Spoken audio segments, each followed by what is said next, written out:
পদ্মাৱতী দেৱী ফুকননী ছাত্ৰী নিবাসৰ সতীৰ্থ সন্মিলন সম্পন্ন। গুৱাহাটী বিশ্ববিদ্যালয়ৰ পদ্মাৱতী দেৱী ফুকননী 4 নং দুমহলীয়া ছাত্ৰী নিবাসৰ আৱাসী সতীৰ্থ সন্মিলনখনি গুৱাহাটীৰ খানাপাৰাত অৱস্থিত গ্ৰীণ উড ৰিজৰ্টৰ কামৰূপা প্ৰেক্ষাগৃহত অতি আনন্দ উল্লাসেৰে দেওবাৰে অনুষ্ঠিত হৈ যায়। সন্মিলনখনিত অসম তথা ভাৰতৰ বিভিন্ন প্ৰান্তত বাস কৰি থকা আৱাসীসকল আহি উপস্থিত থাকে। উল্লেখযোগ্য যে দিনজোৰা কাৰ্যসূচীৰে অনুষ্ঠিত সন্মিলনত প্ৰথম কাৰ্যসূচী বন্তি প্ৰজ্বলন ৰূপায়ণ কৰে আৱাসৰ জ্যেষ্ঠ আৱাসী 1989 চনৰ নিৰলা ৰাজবংশীয়ে।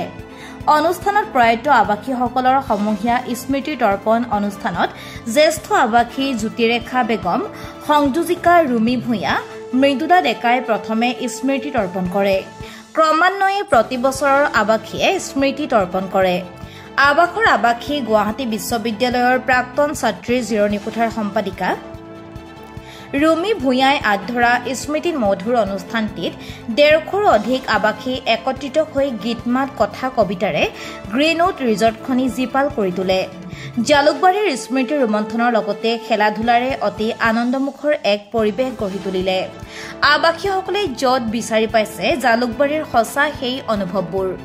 দুপৰীয়া আহাৰ গ্ৰহণৰ পিছতে দিনৰ 2 বজাৰ পৰা আহাৰৰ আবেলি কৃষ্ণচূড়াৰ নবীন প্ৰবীণ গাভৰুহঁতৰ সাংস্কৃতিক অনুষ্ঠান আৰম্ভ হয়।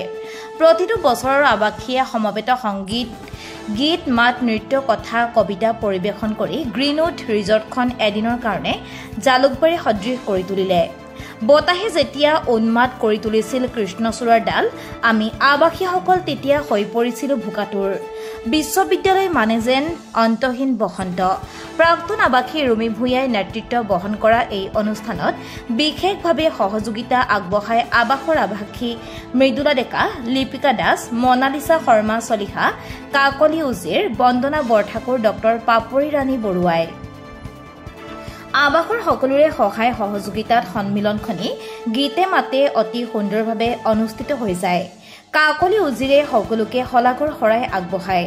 সদুশেষত ৰুমি ভূঞাই অসমৰ জাতীয় সংগীতে সভাখন সমাপ্ত কৰে। দীপক শৰ্মাৰ ৰিপৰ্ট, JB নিউজ।